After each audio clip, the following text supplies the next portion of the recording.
여러분 오늘 오실 때 많이 힘드셨습니까? 딱 엄청 눌리네요, 그죠? 우리 앞뒤의 성도님들에게 한번 힘차게 선포합시다. 주님의 이름으로 사랑하고 축복합니다. 무거워.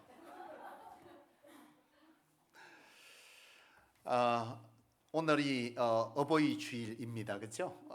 교회적으로 어버이 주일인데 이 어버이 주일을 맞아서 특별히 이 시간 한번 우리 사랑해요 축복해요 이 축복성을 한번 먼저 부르려고 하는데요. 사실 부모님들은 지금까지 부모님으로 살아내신 것을 충분히 감사하여서 우리가 자녀들이 부모에게 축복하기를 원하고, 또 자녀는 때로는 우리에게 기쁨도 주고 때로는 슬픔도 주고 때로는 고민도 주었지만 그 자녀들이 그럼에도 불구하고 그것이 인생의 가장 가치 있는 일로 우리 가운데 부모에게 여겨졌기 때문에 그렇게 자녀로 하나님이 보내어준 그 자녀도 감사해서 이 시간 부모와 자녀에게 서로 우리 함께 손을 펼쳐서 우리 사랑한다고 서로 고백하면서 축복한다고 고백하면서 이 시간 함께 말씀 나누기를 원합니다. 우리 한번 손을 펼쳐 한번 보셔서 한번 축복합시다. 가능하겠습니까? 사랑해요 축복해요 그 부분만 할게요.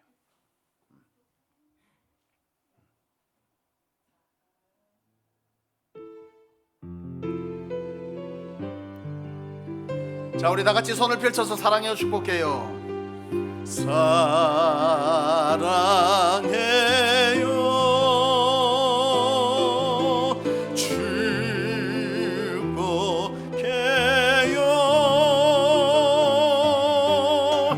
당신의 마음에 우리의 사랑을 드려요. 우리 부모된 이들에게 한번 해봅시다. 사랑해요. 자녀들이 우리 부모님들에게 축복.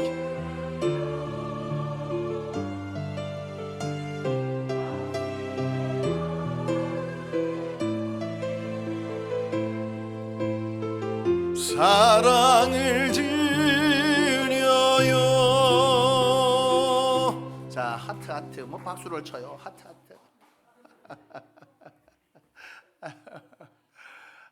여러분 오늘은 어버이 주일입니다. 어버이 주일을 맞아서 특별히 저와 여러분들 특별히 가정마다 화목과 복이 있어지기를 주의 이름으로 축원합니다. 하나님은 오늘 부모된 이들에게 또 자녀된 이들에게 화목한 가정을 이루기 위해서 해야 될 것이 있음을 말씀하시는데, 그것이 오늘 우리가 함께 받고 있는 에베소서 6장 1절로 4절 말씀입니다. 여러분, 이 에베소서 6장 1절로 4절 말씀을 보면 1절부터 3절까지 그리고 4절 이렇게 분리되어서 있는데, 1절부터 3절은 뭐냐 하면 자녀된 자들이 부모에게 어떻게 해야 하느냐라고 하는 것을 하나님은 말씀하시고 있고요. 그리고 4절은 부모된 이들이 자녀에게 어떻게 해야 하는지, 어떤 것이 복된 것이고 어떻게 할 때 화목한 가정을 이룰 수 있는지에 관해서 오늘 이 에베소서 6장 1절로 4절은 말씀합니다. 이 말씀을 통해서 보게 되는 것은 화목한 가정이든 복된 가정이든 이 화목과 복된 가정을 이루기 위해서는 일방적입니까? 쌍방적입니까? 오늘 이 본문을 보면 자녀가 부모에게, 부모가 자녀에게 이렇게 되어 있어요. 그러니까 이 화목한 가정, 복된 가정을 이루려고 하면 서로가 뭐 해야 되는 겁니까? 애쓰고 힘써야 되는 것이다 라고 하는 것을 알 수 있어요. 바라기는 오늘 이 성소교회 예배하는 우리 모든 성도님들이 화목하고 복된 가정을 이룰 수 있기를 주님의 이름으로 축원합니다. 여러분, 그렇다면 오늘 본문을 통해서 1절로 3절을 먼저 보려고 하는데, 이 1절로 3절에 보면 자녀된 자들이 부모에게 어떻게 하는 것이 복된 것이고 화목한 가정을 이룰 수 있는지를 말씀합니다. 1절로 3절을 여러분 다시 한번 볼 때에 자녀가 부모에게 해야 될 것이 뭔지에 관해서 말씀을 합니다. 두 단어로 우리가 요약할 수 있어요. 한번 보십시오. 두 단어가 뭐죠? 또 하나는요, 공경입니다. 순종과 공경을 하라, 그렇게 말씀합니다. 사실 순종과 공경이라고 하는 것을 말씀하는데, 여러분 이 특별히 순종은 우리가 잘 알 수 있겠고, 특별히 공경이라는 말을 가지고 우리가 한번 생각해 볼 때에, 여러분 공경이라고 하는 말이 뭔 것 같습니까? 공경하라. 공경이라고 하는 것을 단어적으로 찾아보면 예를 갖추어서 존경하라, 이렇게 말합니다. 존경하되 예를 갖추어라, 그렇게 하는 것이 바로 뭐라는 거예요? 공경이라는 거죠. 존경한다. 여러분 우리가 보통 부모를 존경하고 예를 갖추어서 존경하라 그러는데, 존경하면 우리가 보통 생각하는 것이 있습니다. 존경은 어떤 사람이 받죠? 예? 뭔가 위인들, 어떤 업적을 남긴 사람들을 우리는 존경의 대상으로 삼습니다. 그렇죠? 우리가 학교를 다니고 지금까지 살아오면서 여러 조사들 글 쓰는 거 보면, 학교에서도 여러분 어릴 때부터 지금까지 보면 이런 거 많이 질문 받습니다. 그죠? 존경하는 인물 이런 거 나옵니다. 여러분 인터넷 가입해가지고 비번 등록할 때도 그거 나온다 보면, 그죠? 존경하는 인물 이래 나옵니다. 그러면 여러분 뭐라고 씁니까? 이순신, 할렐루야. 맞아요. 이순신, 듣도 보도 못한 대통령, 또 아브라함 링컨, 옆 동네까지 다 갑니다. 그렇게 막 써요. 그런데 그 와중에 보면 가끔 소수의 아이들이 부모님이라고 쓰는 애들이 있습니다. 그죠? 나도 어릴 때 그걸 기억하는데, 나도 어릴 때 부모를 쓰면 안 되는 줄 알았어. 그라는 무엇인가 업적을 남긴 사람에게 써줘야 되는 건 줄 알았다, 이 말이야. 참 이순신 씨인데, 나도 한때는 이순신 얘기를 듣고 감동받아 그때 쓴 적 있어요. 사실 여러분 뭔가 업적을 남겨야 우리가 뭐하는 사람이요? 존경하는 사람이라고 생각을 합니다. 그런데 여러분 사실은 내 인생에서, 자녀된 우리의 인생에서 가장 존경받아야 될 사람은 누구냐 하고 생각해 보면요, 사실은 부모입니다. 왜 그러냐 하면, 여러분 우리의 인생을 향해서 그 어떤 누가 내 인생의 그 수많은 일들을 해줬겠어요. 사실 부모도 알고 보면 부모도 젊은 세월이 있어. 저도 20대 때 보면 30대 40대 형들을 보고 굉장히 제가 나이 많다고 생각을 했거든요. 그래갖고 우리 20대 그 신학 동기들이 40대만 되면 뒤에서 그래서 가끔 무슨 말하면 저 꼰대 이렇게 얘기한단 말이에요. 근데 그 꼰대 중에 꼰대가 나요. 지금 세월이 벌써 갔어. 훌쩍 갔더라고. 여러분 그런데 내가 인생을 돌아보니까요, 우리가 인생을 돌아보니, 부모의 세상을, 시대를, 부모의 삶을 돌아보니, 나도 20대 때 부모가 된 거예요. 요즘은 다 30대 때 부모가 된 게 아니고 남편이 되고 가정을 이루었는데, 여러분 그때 당시에 20대라고 하면 여러분 생각해 보세요. 20대가 결혼을 해서 남편이 되고 아내가 되지만 결혼했다고 바로 어른이 됩니까? 아닙니다. 사실 저도 결혼해갖고 부부가 뭔지 잘 모르겠더라고. 같이 살지만 그렇게 아내가 있구나. 근데 이거 어떻게 하는 게 부부인지, 어떻게 하는 게 남편인지, 또 자식을 낳는데 자식에게 부모는 어떤 노릇을 해야 되는지 잘 모르겠더라 이거요. 그런데 살아가면서 깨달아지는 것이 있어. 요구받는 것이 있어요. 그게 뭐냐면 희생이더라는 거예요. 사실 부모가 되어서 20대 때 30대 때 부모가 되지만, 부모가 되는 순간 자기에게는 꿈이 없느냐? 그렇지 않잖아요. 20대 30대 부모가 됐지만 여전히 자기 삶에는 꿈이 있습니다. 내가 하고 싶은 것이 있고, 해내고 싶은 것이 있고, 또 먹고 싶은 것, 가지고 싶은 것, 여러 등등이 있는 거예요. 하지만 내가 꿈이 있고 하고 싶은 것이 있고 해내고 싶은 것이 있지만, 아버지이기 때문에, 부모이기 때문에, 어머니이기 때문에 포기해야 되는 것이 있더라는 거예요. 그게 부모의 인생이더라는 거예요. 살아보니, 그때는 몰랐는데 살아보니, 내 세월을 돌아보니 나도 뭔가 해내고 싶은 것이 있었고, 나도 뭔가 하고 싶은 것이 있었고, 때로는 내가 그만두고 싶은 것이 있었다 이거예요. 그런데 여러분 뭔 거예요? 내려놓은 거예요. 포기한 거예요. 중단한 거예요. 또 내가 그만둘 수 없었던 거예요. 왜요? 부모기 때문에. 그게 부모의 인생인 것을 살고 나서 시간이 지나서 생각하니 이게 부모의 인생이었고, 때로는 내가 어떨 때는 그것을 내려놓지 못하고 그것에 관해서 뭔가 답답함이 있었지만 그래도 하나 둘씩 내려놓고 살았으니 그게 부모의 인생이었구나, 그렇게 알게 되더라는 거예요. 여러분 보세요. 세상에 어떤 사람이 앞서 말했지만 이순신이 내 인생에 무슨 희생을 해줬냐 이거예요. 사실 우리 부모처럼 자신의 꿈도, 자신의 뭔가 하고 싶은 그런 소원도 다 내려놓고 그렇게 희생하며 수고해준 인생은요, 이 땅에 없어요. 그런 점에서 볼 때 사실 존경이란 단어가 가장 어울리는 분들이 누구냐 하면, 엄밀하게 보면 부모가 맞는 거예요.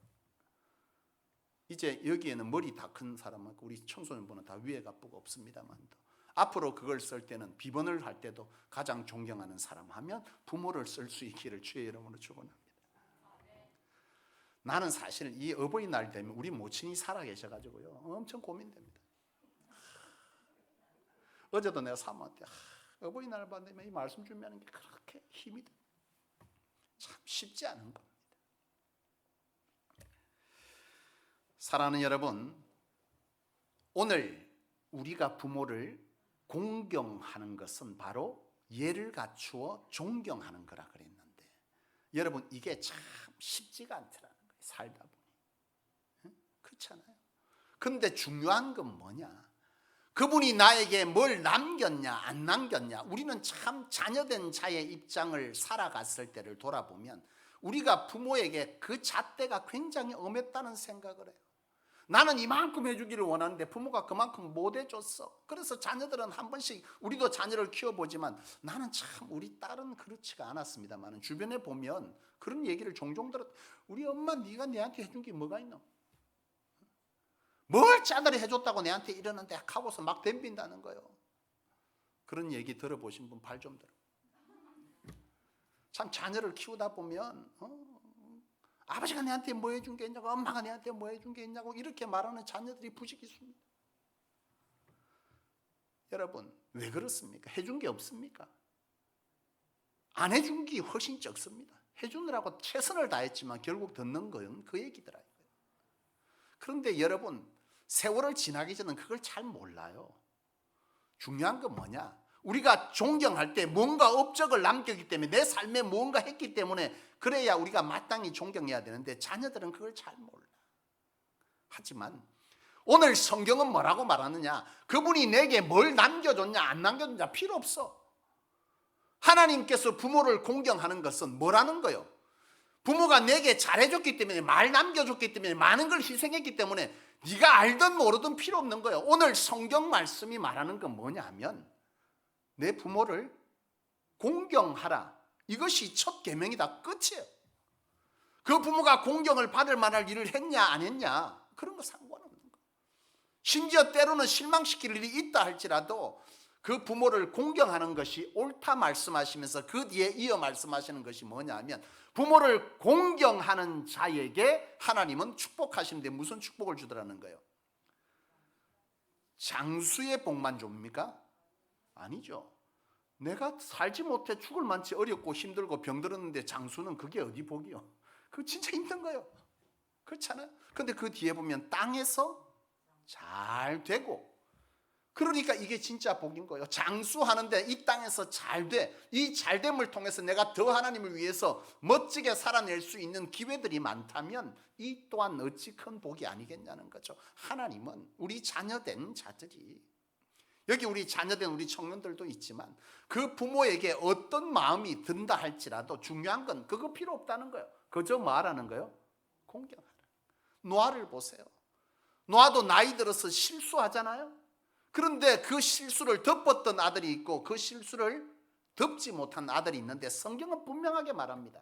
그 실수를 덮은 아들에게 하나님께서 축복했다. 사랑하는 여러분, 우리는 누군가의 부모이자 누군가의 자녀였고 또 자녀입니다. 사랑하는 여러분, 오늘 주신 말씀에 우리를 한번 돌아볼 수 있기를. 우리 전사님 오늘 찬양할 때 그랬잖아요. 어버이날에 꽃 달아주는 거예요. 꽃은 누구나 달아주고만. 중요한 것은 이 시간에 우리를 한번 돌아볼 수 있고 다시금 우리의 삶을 하나님의 뜻대로 돌이킬 수 있다면 그것이 복인 줄로 믿는데, 오늘 저와 여러분들이 그런 인생을 살아낼 수 있기를 주의 이름으로 축원합니다. 그렇다면 공경을 어떻게 해야 되느냐는 거예요. 공경하는 자에게, 존경하는 자에게 복을 주시겠다는데, 그러면 공경이 도대체 뭐냐는 거예요. 존경이 도대체 뭐냐는 거예요. 여러분, 여러 말 생각하면 복잡합니다. 한마디로 말하면 헤아림입니다. 헤아려 주는 거, 헤아려 주는 거. 그게 최고입니다. 제가 사역을 해보면서 깨닫는 것이 있어요. 살면서 가장 힘이 되고 가장 고마운 것, 가장 감사하고 그런 건 뭐냐면 그 마음을, 그 처지를 뭐 하는 거예요? 헤아려 주는 겁니다. 그게 제일 큰 거예요. 한 동네에 효자가 있은 거예요. 동네 사람들의 소문이 그렇게 났어. 저 아들 막 효자라고 막 소문이 났어요. 효자라고 소문이 나서 동네 사람들이 궁금해가지고 그 아들이 효자라고 하는 그 집에 갔더니 그 아들이 떡 앉아가지고 평상에 앉아가지고 있는데 그 어미가 밑에 대야에 물을 떠서 발을 막 씻어주고 있습니다. 동네 사람들이 보니까 이거 효자 맞아요? 저 호로 새끼 말이야. 그 늙은 노모가 지 발을 씻기고 있는데 떡 앉아가지고 발 뒤로 젖히고 이래 앉아있으니 그게 기가 막힌 거 아니야. 그래 동네 사람들이 막 비난을 했어요. 근데 그 아들이 그러는 거예요. 나도 사실 이거 편치 않고 나도 우리 어머니 발 씻어주고 싶은데 우리 어머니가 원하는 게 발을 씻어주는 거라 그래서 내가 할 수 없이 발을 이렇게 내고 있는 거라고. 여러분, 여기에는 의견이 분분할 겁니다. 어떤 사람은 그래도 그건 아니지요. 아닌 건 아닌 게 뭐 요새 그죠? 중요한 것은 그 사건이 맞나 안 맞냐가 아니라 진정 우리에게 가장 부모를 기쁘게 하는 일은 마음을 헤아리는 것이다 라고 하는 것이 성경이 말씀하시는 건데요. 저도 살면서 참 안 됩니다. 안 되지만 중요한 것은 오늘 하나님은 뭐라는 거예요? 해내랍니다. 해내면 그것이 쉽지 않고 그것이 어렵겠지만 해내면 하나님께서 뭐 한다는 거예요? 그 헤아림을 채워주시겠다는 것입니다. 바라기는 오늘 여기 있는 사랑하는 모든 자녀들께서 우리 부모의 마음과 처지를 헤아려 주시기를 원합니다. 부모의 처지도 헤아릴 줄 알아야 돼. 마음이 타락하고 마음만 헤아리지 말고. 마음은 어디에 있어요? 예? 마음은 재물에 있다니까. 어버이날 때 제 조카 하나가 있었어요. 옛날에, 지금은 이미 커서 30대 중반이 됐습니다만은. 근데 그 조카가 어릴 때요, 어버이날만 되면 맨날 편지만 주는 거예요. 근데 더 문제는 뭐냐 하면 그 어머니가 더 문제예요. 어머니가 맨날 애들한테 그러는 거예요. 마음이 중요하다고. 여러분, 마음이 중요한 건 맞습니다.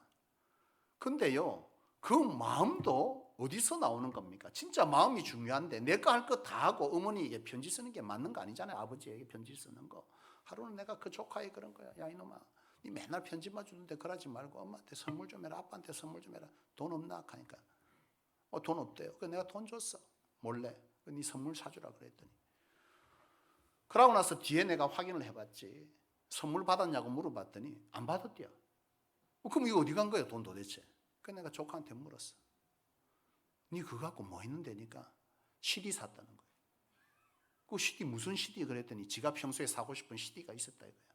그래 그거 갖고 샀다는 거야. 그럼 엄마한테는 편지 줬다 이거야. 엄마가 마음이 중요하다니. 그 마음이 그 마음입니까? 내 하고 싶은 거 다 하고 안 하는 것이 그 마음은 아니지 않습니까? 여러분, 우리가 살아가면서 사실 낀 세대가 참 힘들어. 그렇잖아요? 자식이 없으면 또 좀 나아. 근데 자식도 있고 위에도 돌아봐야 되면 여도 해야 되고 저도 해야 돼. 근데 참 희한한 건 내리 사랑이 크다는 거잖아요. 그러다 보면 어느 순간 위의 사랑을 놓치는 거예요. 여러분, 나는 오늘 저와 여러분들이 그럴 수 있어요. 나도 밑에 하다 보면 나도 이런 일을 해야 되니 차마 못 챙겨. 그럴 수 있습니다. 그런데 세월을 먹어가면서 깨달아지는 것이 있는데요.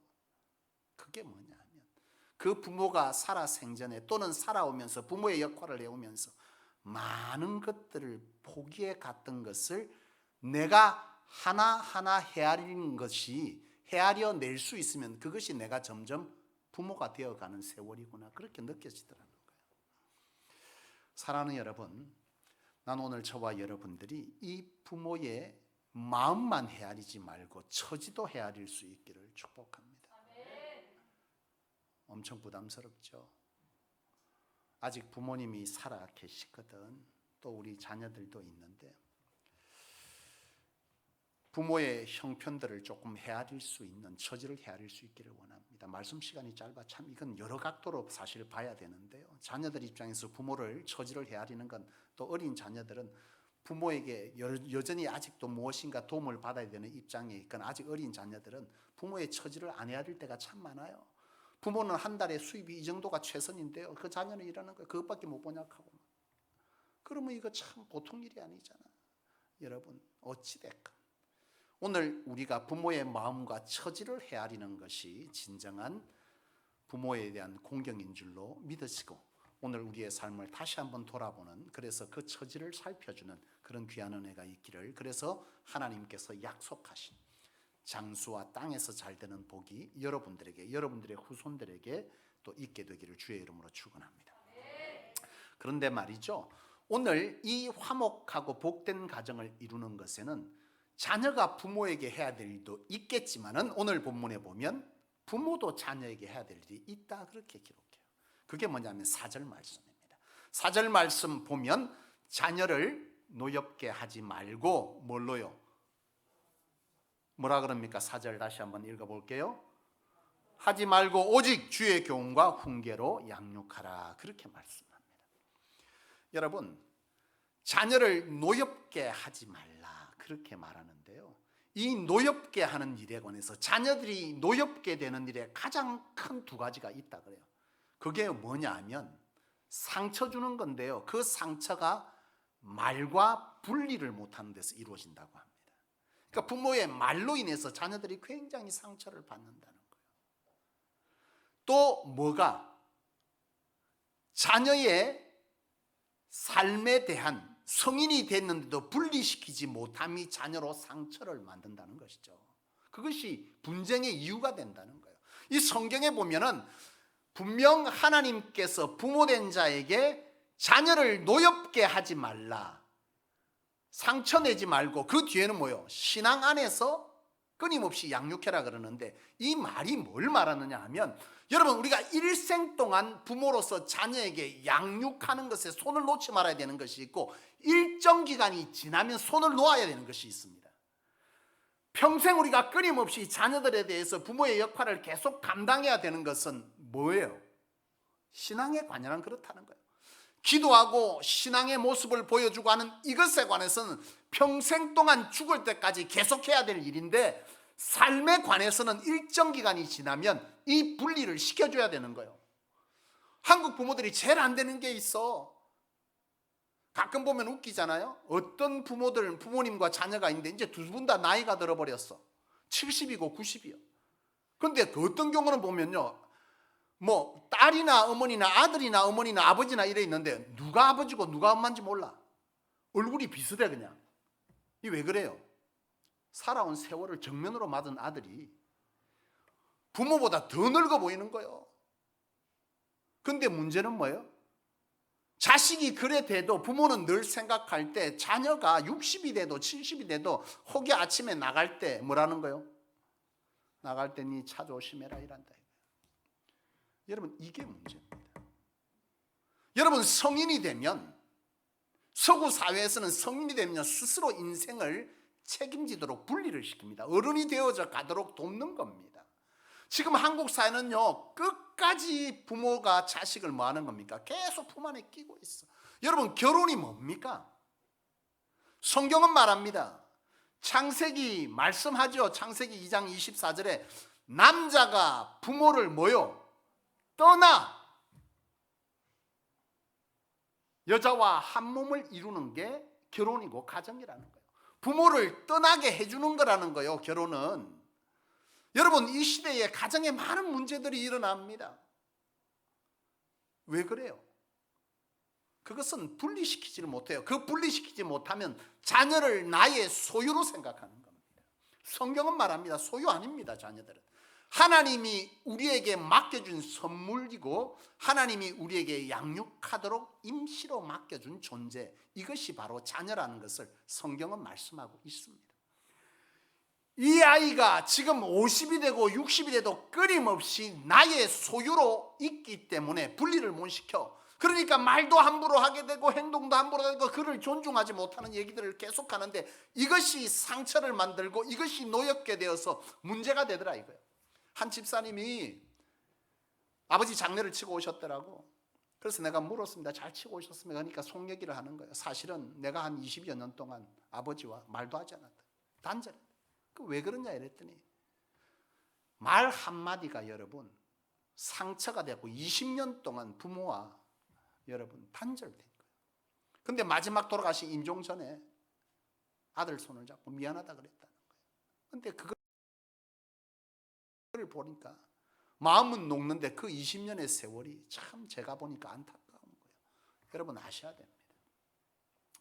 아무리 부모도 또 자식도 마찬가지인데 부모든 자식이든 여러분 말에 있어서 해야 될 말이 있고 하지 말아야 될 말이 있어요. 아무리 부모 자식 간에도 여러분 말 가리셔야 됩니다. 부모기 때문에 자식이기 때문에 내 부모기 때문에 이런 말 해도 돼. 반대로 내 자식이니까 이런 말 뭐가 대수고 이렇게 말하지만 생각하고 말하지만 그것이 엄청난 상처를 만들어낼 수 있다는 게 통계입니다. 여러분 나는 오늘 저와 여러분들이 부모로서 자녀로서 화목한 가정, 복된 가정을 이루려면 여러분 말에 관해서 조심하시기를 바랍니다. 여러분 잠언서는 말합니다. 잠언서에서 말할 때 12장 18절에 칼로 찌름같이 함부로 말하는 자가 있거니와 지혜로운 자의 혀는 양약과 같다. 그래요. 여러분 말로 엄청난 상처를 낼 수 있습니다. 사랑하는 여러분, 난 오늘 여러분들의 가정이 화목되어지기 위해서 부모도 자녀에게, 자녀도 부모에게 여러분 입술에 파수꾼을 잘 세우시기를 원합니다. 또한 여러분 어른이 되어지면 그때부터는 부모는 자녀를 뭐 해야 된다고요? 분리시켜줘야 돼. 하나 둘씩 분리시켜줘야 됩니다. 이게 참 안 되는 가정이 있고 잘 되는 가정이 있어. 나는 내 딸에게 우리 집안은요 부모가 헬리콥터맘 스타일이야. 근데 우리 저 사모 쪽은 아니요. 집 앞그릇 지가 알았어. 근데 이게 여러분 가만히 보면요 성인이 되면 스스로 할 수 있도록 하는 게 좋아요. 여러분 자녀도 부모가 자녀에게 자녀는 부모에게 존경할 것을 성경은 말하지만 성경 4절의 말씀은 부모가 자녀에게는 존중하라는 얘기를 하는 것입니다. 존중해야 됩니다. 자녀가 세월을 먹어가는 그 세월을 존중하고 그의 생각을 존중하고 그들의 문화를 존중할 필요가 있다는 거죠. 여러분 고부 갈등, 고부열전이라고 하는 TV 프로가 있는데요.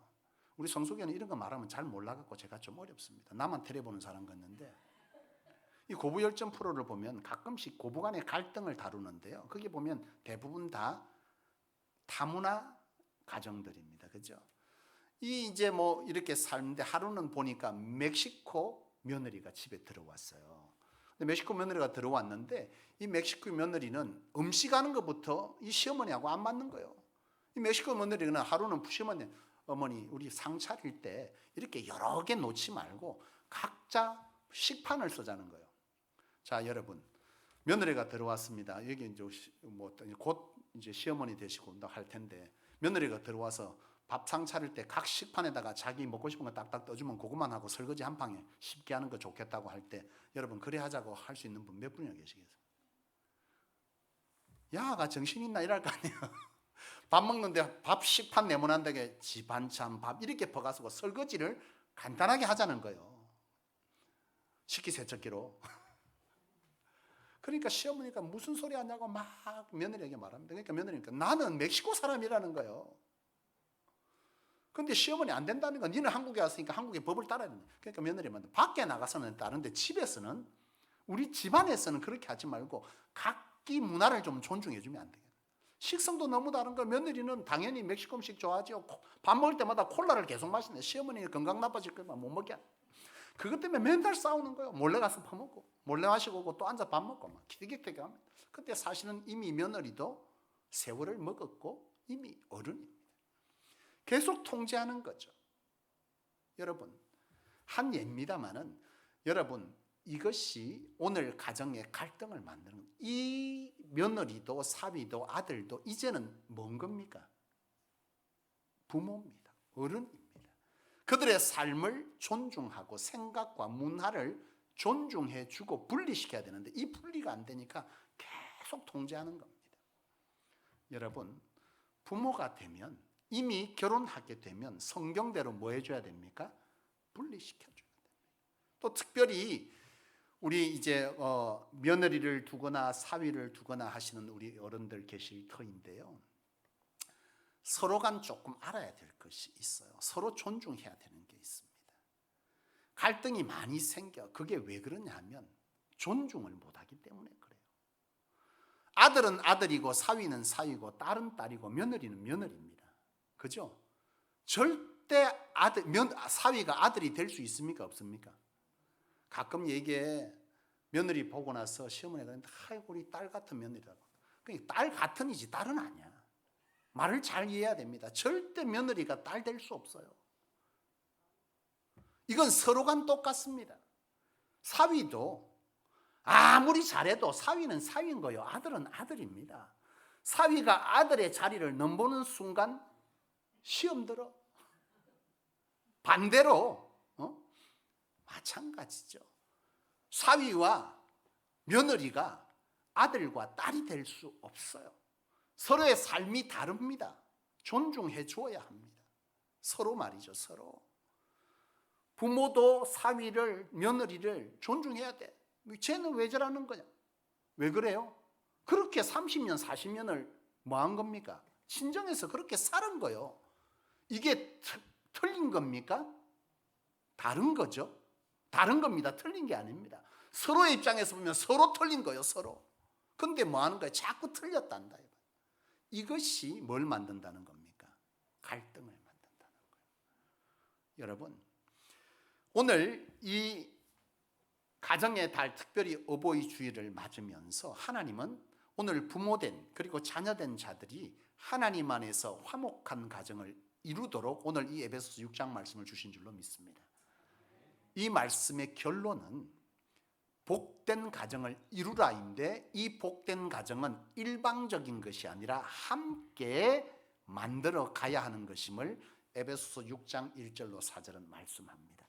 오늘 특별히 이 짧은 시간에 어찌 그 많은 걸 일일이 열거할 수 있겠습니까마는 요지를 기억하셔서 부모는 자녀에 대하여 자녀는 부모에 대해서 오늘 주신 말씀을 되짚어 보면서 서로 간 복된 가정을 이루도록 힘쓰는 가정 되셔서 성도님들 되셔서 여러분들의 가정과 후손이 주 안에서 복된 가정 되실 수 있기를 가문 되실 수 있기를 주의 이름으로 축원합니다.